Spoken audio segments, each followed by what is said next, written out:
Hey, everyone, what is going on? Lauren Sisler here with AL.com, and we are wrapped at Bryant-Denny Stadium, Alabama, getting out of BDS. I'll say it. 41-24 with the win over number 3 Georgia, number 2 versus number 3. The game of the century for the 2020 college football season. Alabama with the win. Joining me now, Matt Scalisi with AL.com. And before we get started, a quick shout out to our sponsor, All South Appliance Group, a proud sponsor of this video. And Matt, woo! I know I have my cup somewhere. I don't know We where got it it. went. We got it.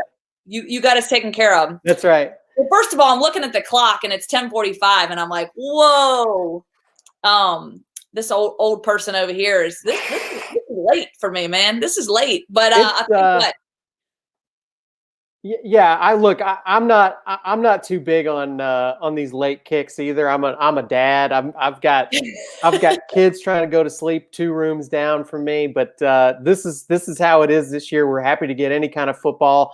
No doubt. Look, I think about earlier this week, and they were saying it on the end of the broadcast. We didn't even know if Nick Saban was going to coach in this game. We didn't know what the outcome certainly was going to be. Times in this game, it looked like Georgia was starting to really separate themselves from Alabama. And here we are at the end of the game. And somehow you look up and Alabama kind of won this thing going away. Hey, I'll tell you what, I was getting real sleepy there at the end because Alabama had pretty much put it away. There's no greater compliment to a team than that you fell asleep during their butt kicking of an opponent. I know. I started drifting there. Obviously, when Georgia missed the field goal there with about 6 minutes left in the fourth quarter, I was like, all right, this thing's over. Game, that's a wrap. And I mean, at that point, it was pretty much already out of hand. I think the field goal would have helped them. But let's start with the Alabama offense. Again, Alabama winning 41-24. We saw some good things on both sides of the football. And after last week against Ole Miss, which is a total another story on that side of it, no defense, and things obviously showed up differently. But we'll start on the offensive side of football, especially in that second half. That Alabama offense exploded.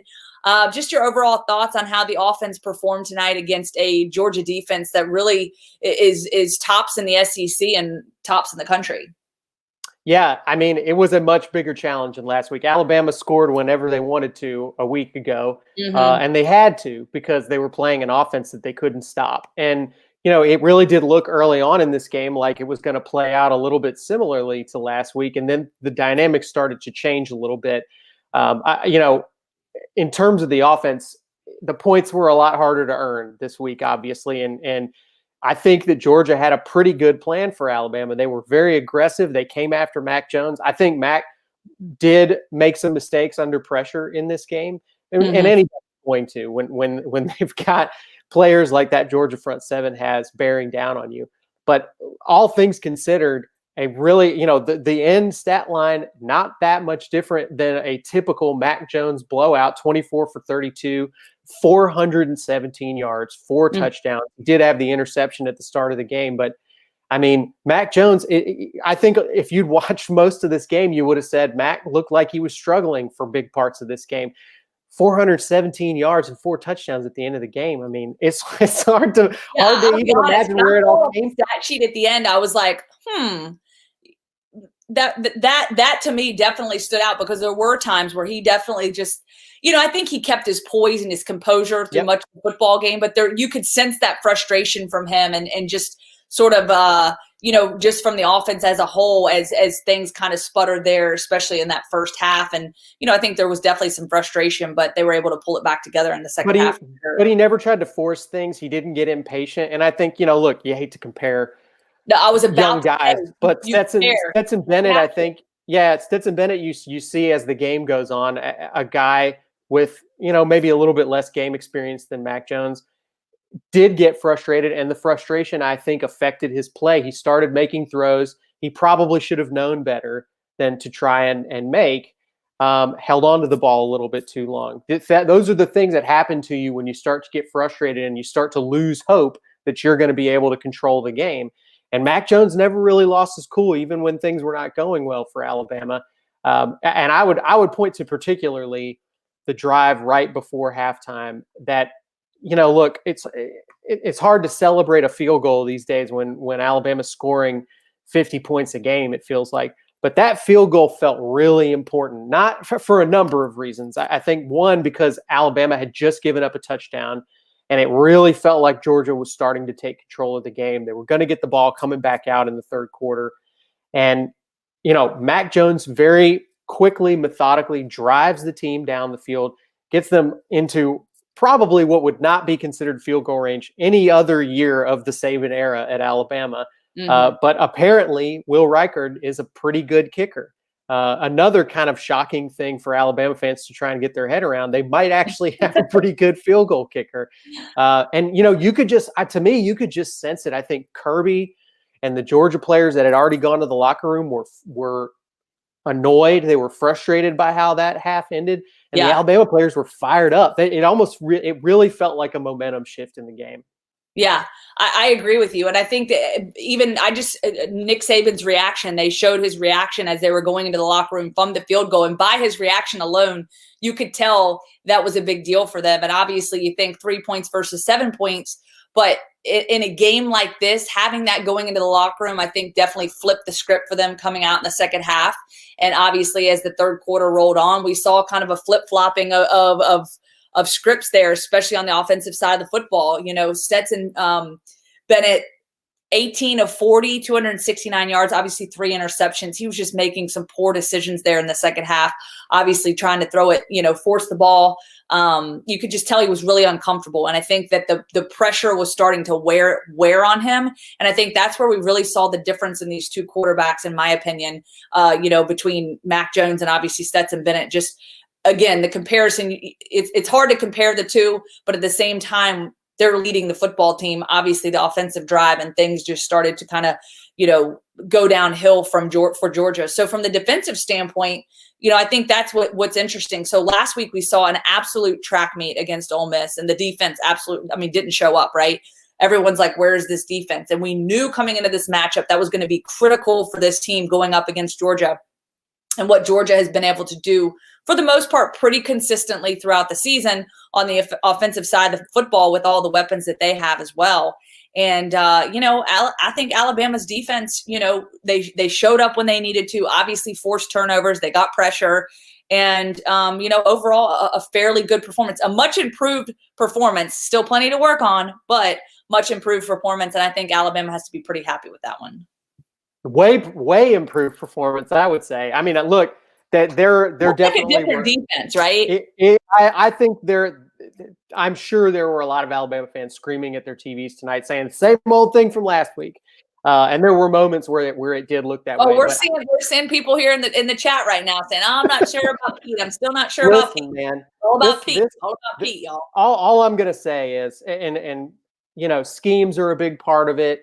Matchups are a big part of it. There's no question that Georgia has more talent that's going to be playing NFL football on their offense than what Ole Miss had last week. And Alabama held Georgia to 24 points tonight. That is an achievement. I think Georgia's rushing attack is no joke. Those guys are good. And I think the biggest part of it, not just holding Zamir White to 57 yards, which is a pretty impressive feat for Alabama's defense, but they actually, I would say, because of how they played overall over the course of the whole night and the situations they put Georgia in, Georgia only carries the ball for 30 rushing attempts tonight.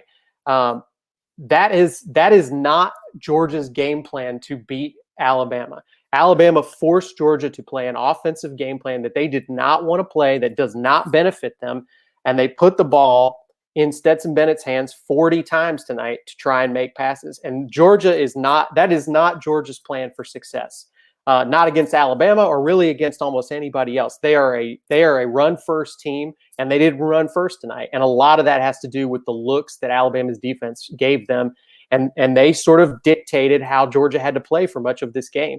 So I don't know that the fans will necessarily appreciate it. I'm sure they're still saying all kinds of nasty things about Pete Golding, and the defense can get better and should get better. But look, 3 turnovers, all really crucial plays in this game, and you hold Georgia to just, to a pretty reasonable rushing total, 145 yards on the ground tonight. I think if you looked at the plan and said, Alabama's plan is make Georgia throw the ball, make them beat you throwing the ball, limit the rushing attack. I think even without the turnovers, it would have looked like a pretty good plan for beating Georgia. Yeah, I think they definitely came out with a good plan tonight. And of course, a tumultuous week with Nick Saban being, flagged with COVID on Wednesday, which it's crazy to think that all happened midweek. And you got to think as players, right? We even talked about this when, was it the safeties coach, I guess, that went out earlier in the year that wasn't the coach for Alabama, and what that can kind of do. And again, I realize it's Nick Saban. He's got his team, primed and poised and ready to go. And there's no doubt in my mind that if Saban wouldn't have been there, they could have still performed at a very high level. I still think it would have been a lot different not having Coach Saban there. But hard to know, like, look, again, that moment right before halftime, I'm going to harp on it again because I felt like it was a really important moment in the game. I think that takes some guts to decide, we've got less than a minute and we want to drive down and kick a 52-yard field goal. I'm not sure every person makes that decision. I'm not sure Steve Sarkisian, if he's hypothetically the acting head coach for the night, says that's what we're going to do. Right. But it changed the game. So it's impossible to say for sure, but having Nick Saban on the sideline in a game that Alabama won by a lot against a real, probably the best team they're going to play in the regular season, I think it's hard to say it didn't matter. Yeah, no doubt. Fighting for that extra second on the clock, that was obviously a big 1 second that they were able to add back, obviously, to get the field goal. And so I think it was absolutely the right call, going back and watching the replay, spiking the ball and being able to have that 1 second on the clock to kick the field goal, I think was critical. Because like you said, they could have just said, nah, we're good. We still, at that point, I guess they were down. What was it? 21 to no, it would have been. I think they were down 7 at that point, and that cut it to 4. Yeah, cut it to 4. Right. Yeah. Yep. It was 24-20 at the half. So interesting stuff there, and that gets us now to looking ahead at the 3rd Saturday in October. I guess it's technically is it the 4th Saturday in October? I know it always bounces around, right? I've lost track, honestly. I might have to pull up my calendar here and figure this out. Because it does not always fall that way. So no, it doesn't. This is the 3rd Saturday. So it will be the 4th Saturday in October. The 4th Saturday. We still call it the 3rd Saturday in October. Because by the way, there's actually 5 Saturdays in the month of October this year. So probably just fits the theme of this year altogether, right? So Tennessee kickoff. That's a 2:30 kickoff, and it's worth noting before we wrap this thing up, Tennessee took a big one to the chin today, lost to Kentucky 24-7 at Rocky Top, right? That was in Neyland Stadium. 34-7. I'm sorry, 34-7. Yeah. Did I write that down wrong? You must be right. It was not good for the Vols today. Not good for the Vols. That is for sure. Yeah. So with that being said, that definitely changes things up. Yeah, you're right. 34-7. That definitely changes things up. Obviously, the momentum that they carry. Of course, Alabama is they are on the road at Tennessee, I believe. I want to double check that. Oh, hold on. I gotta make sure that I know this. Yeah. Out here. Let me see. It is at Tennessee. Yes. Yeah, it is at Tennessee. Yeah. So obviously going into Neyland, but again, first of all, I think the home field advantage thing, it's not completely out the window, but it's definitely different this year.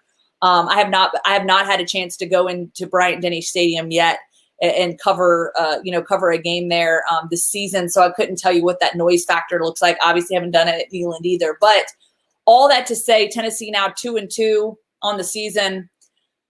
Big loss to Kentucky. I think that definitely changes things for Alabama, but that also means that they still got to go and perform and can't look at that as a we're going to cruise right through here and get things done. So definitely will be interesting. Any last thoughts on what that game could look like and, what your thoughts are?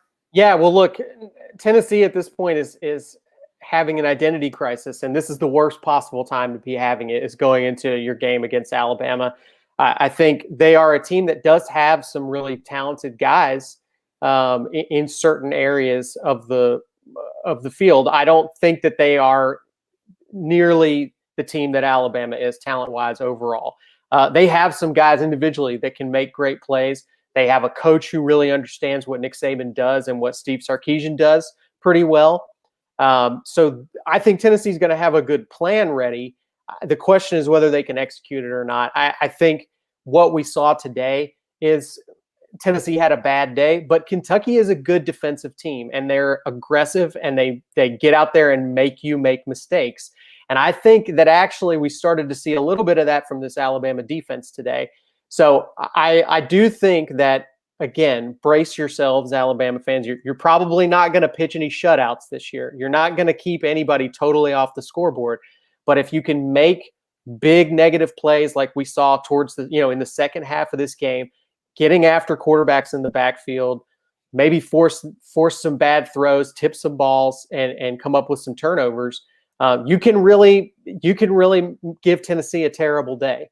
And I don't think Tennessee is the kind of team that's going to come out and be able to play a perfect game against Alabama. They're going to hand Alabama some opportunities.